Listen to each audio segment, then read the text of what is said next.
Il y avait un homme, un pharisien nommé Nicodème. C'était un notable parmi les Juifs. Il vint trouver Jésus pendant la nuit. Il lui dit, « Rabbi, nous le savons, c'est de la part de Dieu que tu es venu comme un maître qui enseigne, car personne ne peut accomplir les signes que toi tu accomplis si Dieu n'est pas avec lui. » Jésus lui répondit, « Amen, amen, je te le dis, à moins de naître d'en haut, on ne peut voir le royaume de Dieu. » Nicodème lui répliqua, « Comment un homme peut-il naître quand il est vieux? Peut-il entrer une deuxième fois dans le sein de sa mère et renaître? » Jésus répondit, « Amen, amen, je te le dis, personne, à moins de naître de l'eau et de l'esprit, ne peut entrer dans le royaume de Dieu. Ce qui est né de la chair est chair, ce qui est né de l'esprit est esprit. Ne sois pas étonné si je t'ai dit, il vous faut naître d'en haut. Le vent souffle où il veut, tu entends sa voix, mais tu ne sais ni d'où il vient, ni où il va. Il en est ainsi pour qui est né du souffle de l'esprit. » Acclamons la parole de Dieu. Naître de nouveau. Une aspiration, je ne sais pas si de tout le monde, mais de la plupart d'entre nous. Si nous naissions de nouveau, si nous devions recommencer, il est certain que nous ne ferions pas certaines des erreurs que nous avons commises, mais nous en ferions d'autres. Si nous devions recommencer, nous serions également marqués par l'empreinte du péché originel avec toutes ses conséquences. Mais il ne s'agit pas de rentrer dans le ventre de la mère, comme le dit Nicodème à Jésus. Il s'agit de naître de l'eau et de l'esprit, comme le dit le Seigneur à Nicodème. Que signifie naître de nouveau de l'eau et de l'esprit? Nicodème ne pouvait probablement pas le comprendre à ce moment-là, mais nous le pouvons. Nous avons deux sacrements qui nous aident à naître de nouveau, l'eau et l'esprit. Le baptême, l'eau et l'esprit nous fait naître de nouveau. Par le baptême, nous devenons des enfants de Dieu, des enfants adoptifs, mais des enfants. Le fils adoptif est un vrai fils, même s'il n'est pas un fils de chair et de sang. C'est un fils aimé. C'est un fils aimé à dessein. Les enfants de la chair le sont aussi, du moins dans de nombreux cas. Nous sommes des fils adoptifs par le baptême. C'est un grand don, un grand cadeau que le Seigneur nous fait. Nous sommes des fils dans le Fils unique qui est Jésus-Christ. Le Seigneur Jésus-Christ a fait de nous ses frères et sœurs. Il a fait de nous des fils adoptifs du Père. De plus, par le baptême, nous sommes purifiés du péché originel, bien que l'empreinte reste, la concupiscence demeure. Par le baptême aussi, et c'est très important, nous devenons membres de l'Église, de cette famille des fils de Dieu, de ce corps mystique du Christ, de ce peuple de Dieu qui marche vers la sainteté.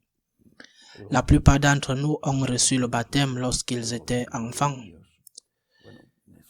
Eh bien, c'est un sacrement qui ne peut pas être répété et qui donne un caractère indélébile.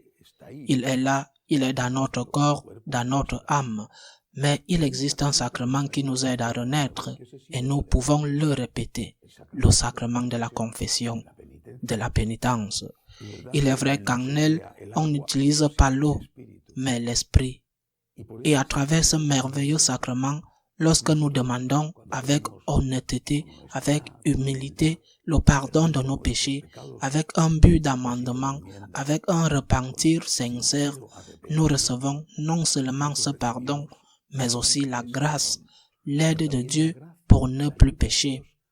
Bien sûr, cela ne supprime pas notre liberté. Il est donc possible que nous commettions à nouveau ce péché ou d'autres péchés, mais le pardon est accordé et la grâce nous a été donnée. Nous sommes nés de nouveau. Et à ce propos, à propos de l'importance extraordinaire du sacrement de la confession, je crois qu'il faut rappeler que c'est un droit. Les laïcs et bien sûr aussi les prêtres, car nous les prêtres, nous nous confessons aussi, ou nous devrions nous confesser. Nous avons le droit de se confesser. Ce n'est pas un sacrement que le prêtre accorde ou n'accorde pas selon son humeur. C'est un droit des fidèles. Il ne faut pas l'oublier, c'est un droit. C'est vrai qu'il faut réclamer ce droit selon les situations. Par exemple, la situation pandémique dans de nombreux pays rend difficile la réception du sacrement de la confession ou la rend plus compliquée dans certains endroits à cause de ces énormes restrictions excessives. C'est devenu pratiquement impossible. Eh bien, mais c'est une époque qui, tôt ou tard, prendra fin et nous devrons tôt ou tard revenir à une vie normale, même si elle ne sera jamais comme dans le passé. Mais il faut rappeler aux prêtres que le laïc a le droit de se confesser. Et donc, le prêtre, parmi ses devoirs, doit consacrer un temps au confessionnal, un temps suffisant, un temps où l'accès des fidèles est possible, pas impossible. Des endroits où tu as un horaire pour les confessions qui ne peuvent être faites que par des personnes retraitées, mais une personne normale qui a un travail peut difficilement trouver du temps, où ils te font passer par des secrétaires, avec tellement de bureaucratie que tu as l'impression de demander un entretien avec le Premier ministre. Les choses doivent être plus simples, elles doivent être possibles, certaines, mais elles doivent être plus simples. Combien de fois ai-je entendu des laïcs se lamenter, dire qu'il n'y a pas moyen de faire en sorte que leur prêtre consacre du temps à la confession et qu'ils le voient rentrer de la salle de sport. Je comprends qu'aller à la salle de sport, avoir un corps sain est une chose importante pour un prêtre et pour n'importe qui. Mais avant tout, tu dois remplir tes obligations. Et parmi les obligations d'un prêtre, il y a célébrer la Sainte Messe bien faite et ensuite confesser, être disponible. Au moins dans le cadre d'un certain horaire.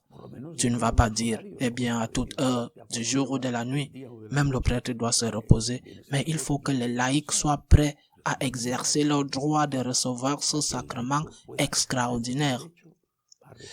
Préparons-nous donc bien pour la confession.